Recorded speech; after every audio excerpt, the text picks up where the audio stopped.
सबसे बड़ा सुख कौन सा है? मालूम है सबसे बड़ा सुख कौन सा है? तो बोल पड़े तुलसीदास कि पहलो सुख निरोगी काया और दूसरो सुख होई घर में माया, तीजो सुख सुलक्षण नारी, चौथो सुख सुत आज्ञाकारी। सबसे बड़ा सुख है जिसके शरीर में कोई बीमारी कष्ट मुसीबत नहीं है। तो दौलत हो चाहे ना हो, उससे बड़ा कोई सुखी नहीं है। इंद्रियां चल रही हैं और जिसका शरीर हष्ट पुष्ट है, हाथ पैर चल रहे हैं, उसके पास दौलत हो चाहे ना हो, उससे बड़ा कोई सुखी नहीं है। ये बात मैं आज से नहीं कह रहा हूँ, बहुत सालों से कहता चला आ रहा हूँ। लेकिन हम दूसरे को बताते थे कि जिसका शरीर स्वस्थ है, समझ लो वो सबसे ज़्यादा सुखी है। लेकिन अभी कुछ दिन पहले हम भी बीमार हो गए थे। जब हमें पता लगा कि सबसे बड़ा सुख वो है जो शरीर में कोई कष्ट ना हो, कोई बीमारी ना हो। खैर आइए,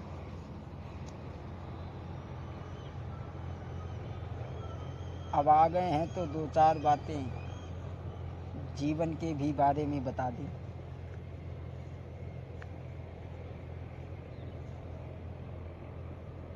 क्योंकि कलयुग में इंसान के पास में समय नहीं है, समय है ही नहीं। सतयुग में माँ के गर्भ में बच्चा ठहरता था 500 साल। कलयुग में 9 महीना ही रुकता है।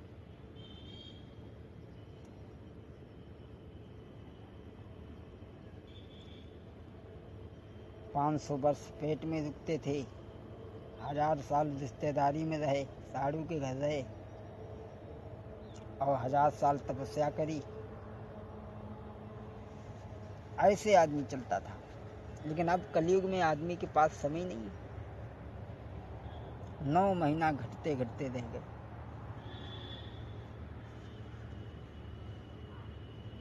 नौ महीना कलयुग में इंसान की जिंदगी 100 वर्ष की बताई गई। बहुत ज़्यादा जी जाए, बहुत ज़्यादा जी जाए तो 120 वर्ष तक जी सकता है, इससे ज़्यादा नहीं। बहुत दवाई खाई, बहुत झोरा समारो तो 70-80 ले पहुँच गए। अब ना तो बीचे में जाते।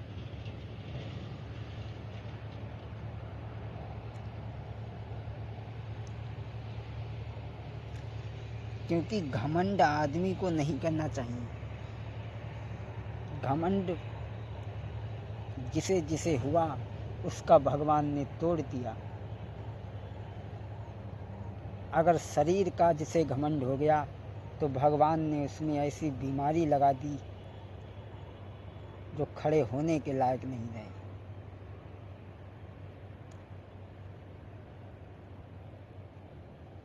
जिसने जवानी पे घमंड किया उसे ऐसी मोड़ पे ले जाकर के छोड़ दिया जिसकी कोई सीमा ही नहीं।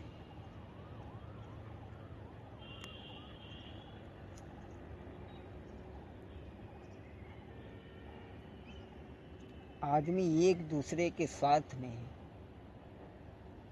बिना स्वार्थ कोई किसी से बोलना नहीं चाहता, कोई किसी के पास बैठना नहीं चाहता। आज की युवा पीढ़ी जो है,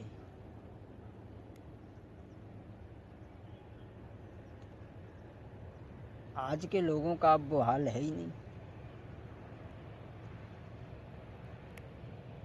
बहुत ज़माना बदल गया, बहुत। लेकिन हमें जहाँ पहुँचना था वहाँ हम पहुँच गए। अगर हमारे यहाँ आने से आप लोग कुछ ले ना सके, कुछ सीख ना सके, तो हमारे यहाँ आने से और गाने से कोई फ़ायदा नहीं। हमसे अगर कुछ ले न पाए, सीख न पाए, तो हमारे यहाँ आने से कोई फ़ायदा नहीं। लेकिन आजकल जो मैं नए बच्चों को देख रहा हूँ, वो घमंड में रहते हैं, बहुत घमंड में। संसार में आए, पैदा भये, अब पशुओं की भांति जिंदगी गुजारी गए, काटी गए, तो फिर हमारे आने से और ना आने से क्या फ़ायदा हो। संसार में आए हो तो कुछ नाम करके जाओ, जाकि मरने के बाद में लोग बरसों तक याद करें। अब आए पशुओं के भांति पेटे जिंदगी भी भरता रहे, फिर क्या फ़ायदा। रोड पर चप्पल ये चटकाऊ रहे, मारे मारे घूमत रहे। जो कुछ करने की उम्र है वो जवानी है।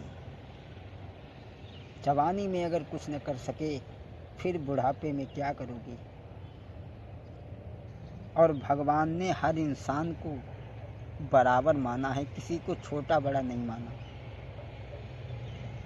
किसी को भगवान ने छोटा बड़ा नहीं माना, सबको एक समान माना। और हर आदमी के पीछे भगवान ने 4 आदमी लगाए हैं: लड़कपन, जवानी, बुढ़ापा, मौत। लड़कपन तो खेल कूद करके बीत जाता है, लड़कपन हट नहीं पाया। जब तक जवानी आ गई, बोले ए पीछे हटो, हमारा नंबर है। और जवानी आई तो जवानी ने शरीर से बहुत प्यार किया, रात में सोने नहीं दिया। और जब गई सोबते में छोड़ी गई, कहे कि नहीं गई कि हम जाते। जब तक बुढ़ापा खड़ा था, बोला ए पीछे हटो, अब हमारा नंबर है। बुढ़ापे ने आकर के ऐसा दबाया, खांसी खुर्रा बनी, हजारों दिक्कतें बनी। लेकिन मैं तो यही कहूँगा, जो करने की उम्र है वो जवानी में अगर कुछ न कर सके, तो फिर बाद में क्या होता है। युवा पीढ़ी से मैं उन लोगों से कह रहा हूँ जो लोग यौवन की दहलीज पर कदम रख चुके हैं, उनसे मेरा कहना है कि तेरी 2 दिन की जिंदगानी, अरे तो पे सदा न रहे जवानी, काहे ऐठे मरे जात।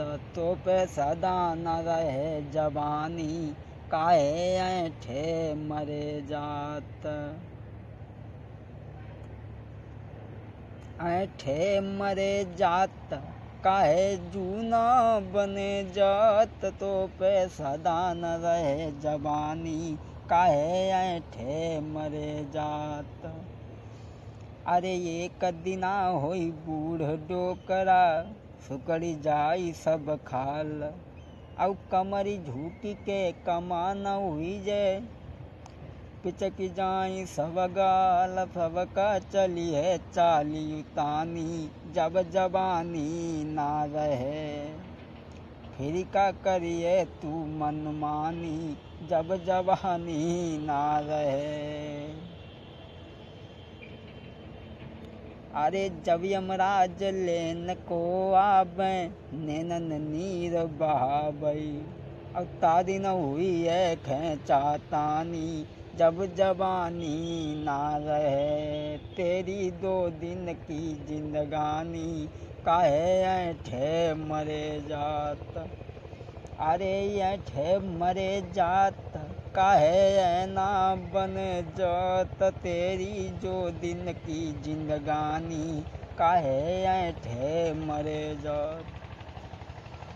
भगवान का ध्यान करो, कुछ भगवान का ध्यान करो। संसार में आए हो तो परमात्मा का भी भजन करो। परमात्मा का जब ध्यान करोगे आप तो परमात्मा तुम्हें कभी नहीं छोड़ेगा।